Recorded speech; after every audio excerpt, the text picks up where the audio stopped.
আসসালামু আলাইকুম সবাইকে। কেমন আছেন সবাই?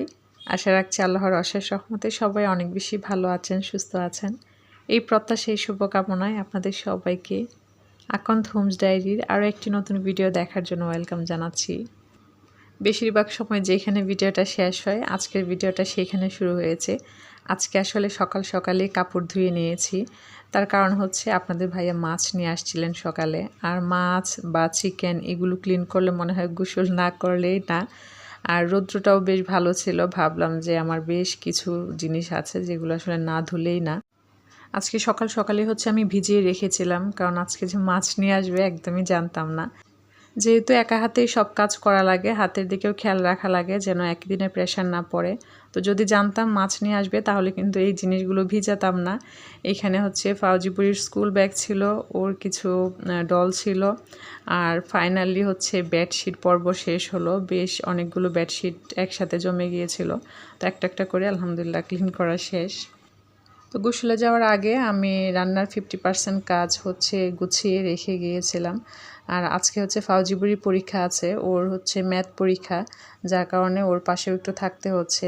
তো ভাবলাম ও যাওয়ার পরেই রান্নাটা শুরু করব। কারণ সে যে স্কুলে যাওয়ার আগে খেয়ে যাবে এমনটা না, দেখা যায় সকালবেলা যদি ভারী একটু নাস্তা করে দেন হচ্ছে আর খায় না। তো এখানে হচ্ছে আমি ডাল টুকুন রান্না করে নিয়েছিলাম একদম সকালবেলায়, যেটা করি সবসময় নাস্তার পাশাপাশি দুপুরে রান্না শুরু করে দিই।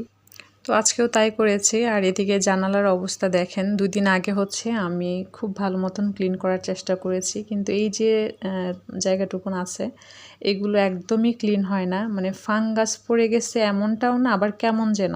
তো পরে দেখলাম যে এটা কালার না করলেই না। তো ভাবলাম আজকে রান্না একদম মানে চটজলদি করে নিতে পারবো এরকমই আছে।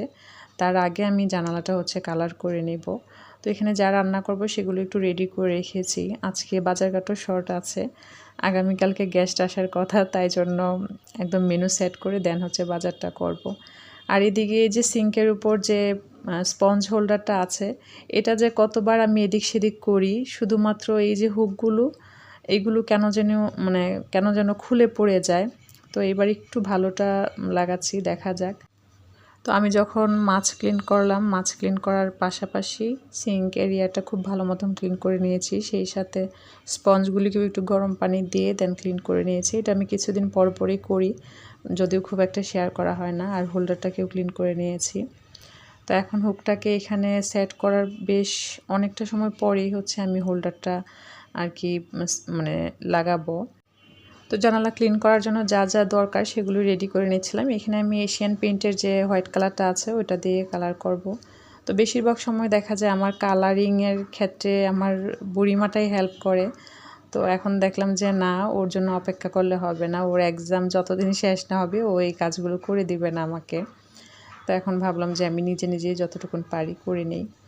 তো এই কাপড়টা দেখে অনেকের মনে হতে পারে যে এটা তো আপুর হিজাব। আমার 2টা হিজাব, একটাকে আমি হচ্ছে এরকম কেটে নিয়েছি বিভিন্ন কিছু মোছার জন্য, আর একটা তো হচ্ছে ইউজ করি। তো এই কাপড়টা এত বেশি সফট, আর এই ধরনের কাপড় দিয়ে হচ্ছে যখন কালারটা করা যায়, টবে হোক জানালাতে হোক, খুব সহজে আসলে কালারটা করা যায়। ব্রাশের থেকে আমার কাছে মনে হয় যে এই ধরনের একটু সফট যে কাপড়গুলো থাকে ওগুলো দিয়ে করলেই ভালো হয়। তো এখানে আমার কালারটা মিক্স করা আছে অলরেডি, যেহেতু আমার কিছুদিন পরপরই জানালাটা কালার করা লাগে, এই জন্য আমি আর কোনো তারপিন ইউজ করিনি বা কেরোসিন কোনো কিছু ইউজ করিনি।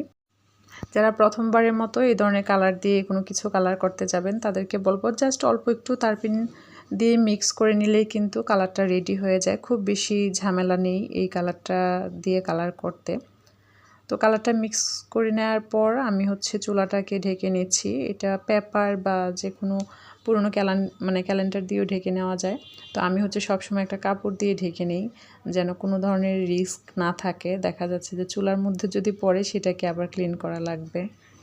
আমার চ্যানেলের শুরুর দিকে যারা কিচেনের ভিডিওটা দেখেছেন তারা তো জানেন আমার কিচেন সম্পর্কে। তো যারা নতুন তাদের উদ্দেশ্যে বলা, আমার কিচেনের স্পেসটুকুন এমন যে আমি যখন শ্যুট করি তখন কিন্তু ভিডিওর জন্য যে মোবাইলের ক্যামেরাটা যে সেট করি সেটা সেট করতে অনেকটাই অসুবিধা হয়, যার কারণে অনেক সময় এক এক অ্যাঙ্গেল থেকে কাজের সুবিধা অনুসারে হচ্ছে ফুটেজগুলো নেওয়া হয়। তো যদি কোথাও কোনো অংশ আপনাদের খারাপ লাগে প্লিজ সবাই ক্ষমা সুন্দর দৃষ্টিতে দেখবেন, বা সেটা সবসময়ের মতো বলবো আমাকে কমেন্টসে জানাবেন। তো আমি কালারটা জাস্ট ওই টুকরো কাপড়ে নিয়ে দেন আলতো করে হচ্ছে লাগিয়ে দিচ্ছি।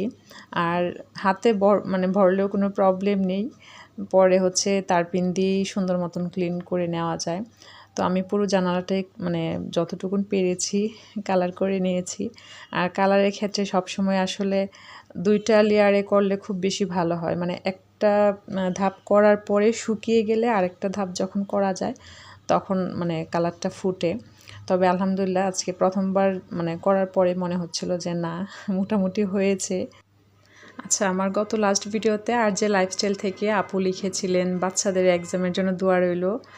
তারপর হচ্ছে আপু লিখেছিলেন আমি একদমই ফ্যান পরিষ্কার করতে পারি না, ভালো লাগে না। আর বাচ্চাদের এক্সাম মানেই মায়ের এক্সাম। পরোটার ডো ফ্রিজে রাখা যায়, আমি প্রথমে জানতাম না, আপনি এবং আমার বোনের কাছে জানলাম। আপু তোমাকে অসংখ্য ধন্যবাদ কমেন্টসের জন্য।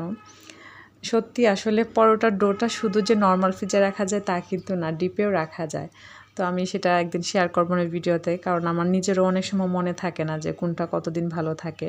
নর্মালে কতদিন ভালো থাকে সেটাও জানি না, তবে আমি নর্মালে যে রাখি 3 দিন একদম মানে ভালো থাকে, কোনো রকম যে গন্ধ হয়ে যাওয়া এরকমটা হয় না। তো তোমাকে কমেন্টসের জন্য আবারও অসংখ্য ধন্যবাদ আপু। তো আমি যে রান্নার প্রস্তুতি নিয়ে রেখেছিলাম, পরে মনে পড়লো পেঁয়াজ কুচি করা হয় নাই। তো পেঁয়াজটা তো বেশিরভাগ সময় ফ্রিজে ছোলাই থাকে, তো ছোলা থাকলে কিন্তু কুচি করতে খুব বেশি সময় লাগে না। আমার গত ভিডিওতে আসমা বিনতে আলম আইডি থেকে আপু কমেন্টস করেছিলেন। আপু লিখেছিলেন আসসালামু আলাইকুম, কেমন আছেন আপু, ফ্যামিলি সবাই কেমন আছে? অনেক দিন পর তোমার ভিডিও দেখতেছি, খুবই মিস করছিলাম তোমার ভিডিও অ্যান্ড তোমাকে। তারপর হচ্ছে আপু আর অনেক সুন্দর সুন্দর কথা লিখেছেন। ওয়ালাইকুম সালাম আপু, আলহামদুলিল্লাহ ভালো আছি, তোমরা কেমন আছো? আর সত্যি বলতে তোমাদের কমেন্টস না পেলেও আমি ওই যে বলি যে তোমরা যদি আর কমেন্টস নাও করো তারপরেও তোমাদেরকে সবসময় মিস করব, কখনোই ভুলবো না। আপু হচ্ছে আমার সেই চ্যানেলে প্রথম বলতে যখন থেকে আপু আমার ভিডিওর সন্ধান পায় তারপর থেকে আলহামদুলিল্লাহ এখন পর্যন্ত আমার সাথে আছেন। তো এটা অন্যরকম একটা ভালো লাগে, এটা আসলে বলে বোঝানো যাবে না। তো আমিও খুব মিস করি কমেন্টস না পেলে। এই জন্য অনেক সময় বলি যে কমেন্টস করার সুযোগ না থাকলে লাভ রিয়েক্ট হলেও দিয়ে রেখো। আপুর হচ্ছে ছোট্ট একটা বাবুসোনা আছে, তো বাবাটার জন্য সবাই দোয়া রাখবেন। আপু তোমার জন্য অনেক অনেক দোয়ার ভালোবাসা থাকবে সব সময়।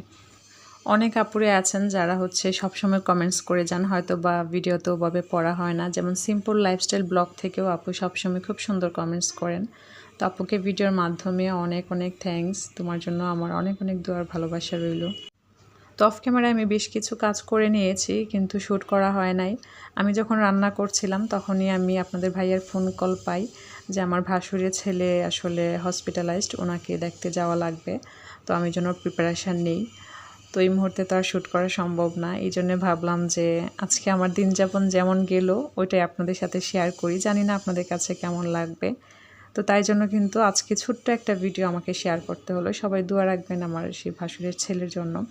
আপনাদের সবার জন্য আমার সব সময় অনেক অনেক দোয়ার ভালোবাসা থাকবে। তো আজ এই পর্যন্তই। ভিডিওটি কেমন লাগলো প্লিজ কমেন্টসে জানাবেন। সবাই ভালো থাকবেন, সুস্থ থাকবেন, সবাই সবার জন্য দোয়া রাখবেন। আপনাদের সবার জন্য আমার অনেক অনেক দোয়ার ভালোবাসা রইল। ধন্যবাদ সবাইকে। আল্লাহ হাফেজ, আসসালামু আলাইকুম।